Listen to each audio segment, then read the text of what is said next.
Scanner വേറെ നിങ്ങളുടെ scanner നിങ്ങളുടെ കോഡ് നിങ്ങൾ സ്കാനറായിട്ട് പ്രിന്റ് ചെയ്ത് കാണിക്കും. ചേച്ചി തെറ്റ് പറ്റിപ്പോയി, ഞങ്ങൾ സ്കാനർ മാറ്റി.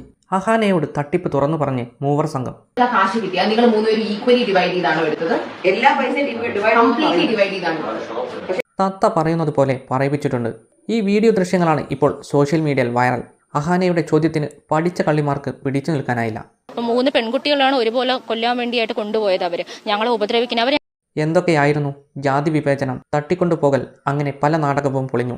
സ്കാനർ മാറ്റി തട്ടിപ്പ് നടത്തിയെന്ന് സമ്മതിക്കുകയും ചെയ്തു. 4000 ആയാലും 2000 ആയാലും കളവ് തന്നെ. ഇനി നഷ്ടപരിഹാരം എത്രയെന്ന് ദിയ പറയും. ഈ പൈസ പോയതിനേക്കാൾ വിശ്വാസവഞ്ചനയുടെ അതിൻ്റെ ഒരു വേദനയാണ് കൂടുതലുള്ളത്. 11 മിനിറ്റ് വീഡിയോ. കൂടുതലും അഹാനയുടെ ചോദ്യങ്ങൾ. ഇരുന്ന് ഉരുകുകയായിരുന്നു 3 യുവതികളും. പലപ്പോഴും തെറ്റുപറ്റിയെന്ന് തുറന്നു പറയുന്നു. അവസാനം നിൽക്കക്കള്ളിയില്ലാതെ വന്നപ്പോൾ ചേച്ചി പോലീസിനോട് പറയരുതേ എന്നും അഹാനയോട് അപേക്ഷ. നിങ്ങൾ ചെയ്ത കാര്യം ശരിയല്ലെന്ന് പോലീസിനെ അറിയിക്കുമെന്നും അഹാന പറയുന്നുണ്ട്. കവടിയാറിലെ OBOC എന്ന സ്ഥാപനത്തിലെ ജീവനക്കാർ 69 ലക്ഷം രൂപയാണ് തട്ടിയതായാണ് പരാതിയിലുള്ളത്. എന്നാൽ കൊള്ളസംഘത്തിന്റെ പരാതികൾ പറയുന്നത് ഇങ്ങനെയാണ്. നികുതി വെട്ടിക്കാൻ വേണ്ടി ദിയ തന്നെ പറഞ്ഞിട്ടാണ് ഇങ്ങനെയൊക്കെ ചെയ്തത് എന്നും പറയുന്നുണ്ട്. എന്തൊക്കെയാണെങ്കിലും ഇനിയിപ്പോൾ കരഞ്ഞു മെഴുകിയിട്ട് കാര്യമില്ല. വീഡിയോ കണ്ടിട്ട് നിങ്ങൾക്ക് എന്താണ് തോന്നിയത്? നിങ്ങളുടെ വിലയേറിയ കമന്റുകൾ രേഖപ്പെടുത്തുക.